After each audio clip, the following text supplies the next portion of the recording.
Hey, it's Stacy with Bridges 527, and I want to take just a few minutes to talk about He-Man, which I'm almost embarrassed to say I kind of enjoyed it. It was silliness, like so much ridiculous silliness, but I kind of appreciated that it didn't take itself too seriously. And it was so willing to just laugh at itself that it kind of worked. It's really over the top. It was really absurd. But I think that was part of the fun. And I think, and this is kind of the first thing I want to talk about, I think they partly do that because this was a show from the 80s. And there's a lot of nostalgia. I mean, there was a lot of people that were like grown men older than me, and they're watching it. It's like this was their childhood, and they used to love that show. And there wasn't a lot of kids in there. Let me just say, it was all like maybe partly because of the time of day I saw it. But anyways, I just thought it was kind of interesting looking at the crowd, because really those of us who wanted to go see it were ones who were walking down memory lane, right? But the people making this movie are of a different culture, and it's a different time, and you can't say and do some of the things that you used to say and do, because we don't really think that's culturally appropriate anymore. So some of the toxic masculinity kind of messages and things that were in the original He-Man, I mean, I'm just waiting on them to do a Johnny Bravo show. Like, how would they take that one? Of course, Johnny Bravo was making fun of its own self at the time too.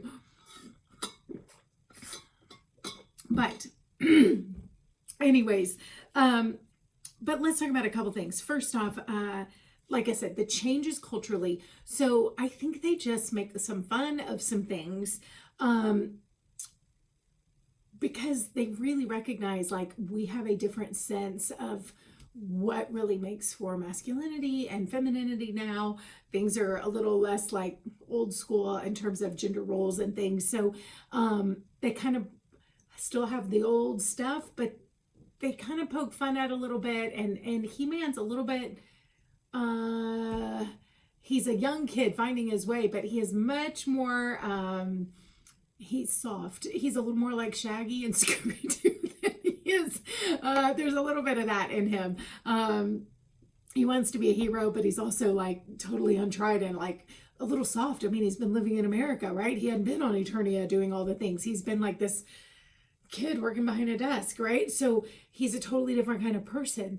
Also, they show him as a child with his father being like, you have to be the man, and him just being a child and being scared. And this thing is in his childhood, they struggled with him not being manly enough and big enough. And similar to How to Train Your Dragon, that same kind of dynamic between the father and son. And then years later, he's showing up as an adult, trying to figure out how to take the throne. So this is the part that reminds me a lot of Joseph in the Bible. So you have Joseph, who was given dreams of who he would be someday, and everyone mocked him, thought he was crazy, but then years later it all comes true.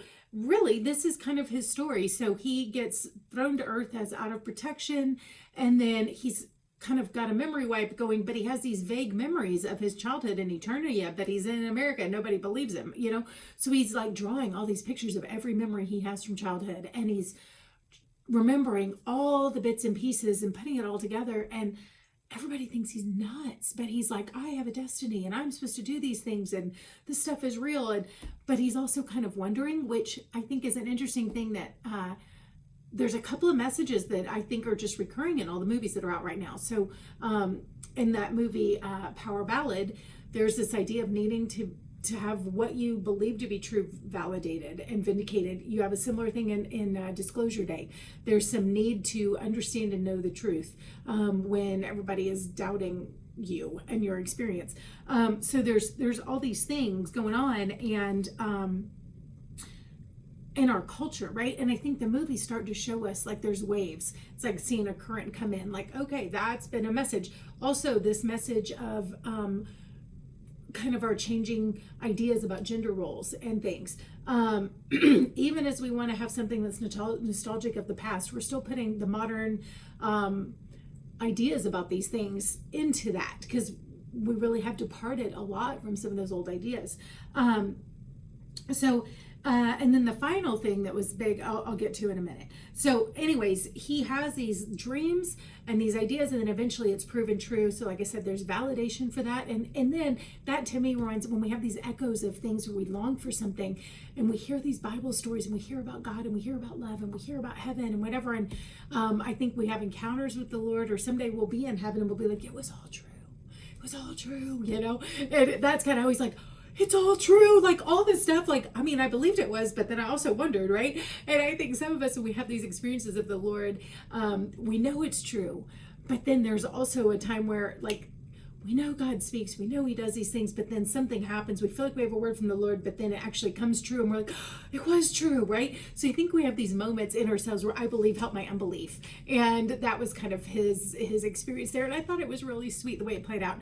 And then, so the last two things. One is that his life purpose is connected to his history and his family, and he really understands that. And so trying to understand what he was created for, he keeps going like, where did I come from? I need to understand where I was come from, because that will unlock my destiny. And I think that's even where, like, understanding the blood of Christ and how it affects our lives, that our destiny is really the closer we get to the Lord, because he created us with a purpose. And as we walk with him and we get his lifeblood in us and reconnect with that purpose that was in us since before the beginning of time, that the enemy tried to steal from us, all of a sudden, like, when we understand really whose we are and who we are and where we came from, all of a sudden our sense of purpose and destiny are unlocked as well. So he kind of has that moment. And then the final thing is empathy. And again, we talked about currents. This is one of those currents. Disclosure Day it's the same thing. It's all about empathy and how it unlocks the universe.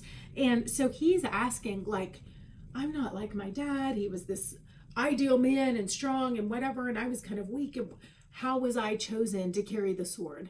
And the sorceress tells him, I chose you because of your empathy. And that makes him a better leader than his father. Even though it makes him look weaker, it actually strengthens him. And this is something we talked about, and I talked about in Disclosure Day, if you saw that video. But that empathy is actually the bigger key of the world. We've been taught that survival of the fittest is the highest law of nature, but that's not the highest law of nature. That's a result of the fall. It's a lesser law. The higher law of nature is that love conquers all. And so when we walk in love and kindness and empathy, that is actually the greater weapon, and it unlocks things for us that survival of the fittest will never do, because that's motivated by fear. I'm afraid. It's a poverty mindset, right? Like, I have to be the strongest. I have to have the most. I have to win all the things, or I will not be on top, right? And if I'm not on top, you eat or eat, and kind of a thing.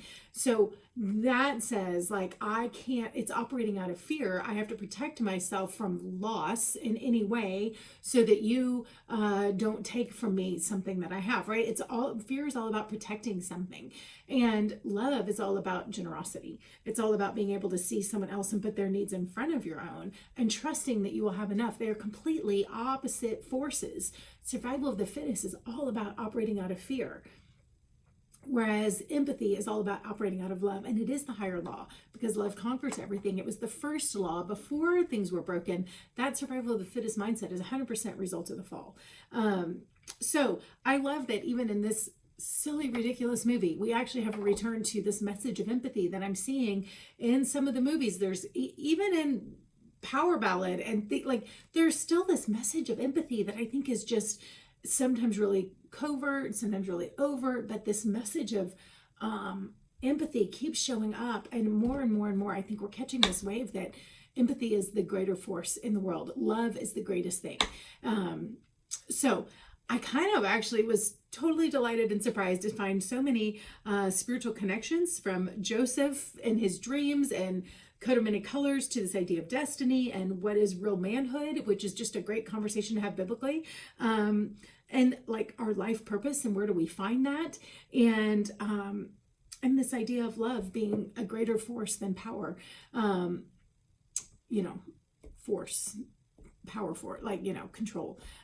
So many beautiful things in this movie. Who knew? But it was kind of a fun romp, and it was ridiculous. And just some of the scenes where the guys are all standing around like at the end, kind of ha ha ha, you know, and I'm like, oh my gosh, I vaguely remember the end of the show, somebody saying something, I'm all sitting around and like, I don't know. It really was a walk down memory lane, and I have been thinking I probably should go watch just an episode of the cartoon just to like refresh. It will help me appreciate even more just some of the hilarity and the connections to the movie.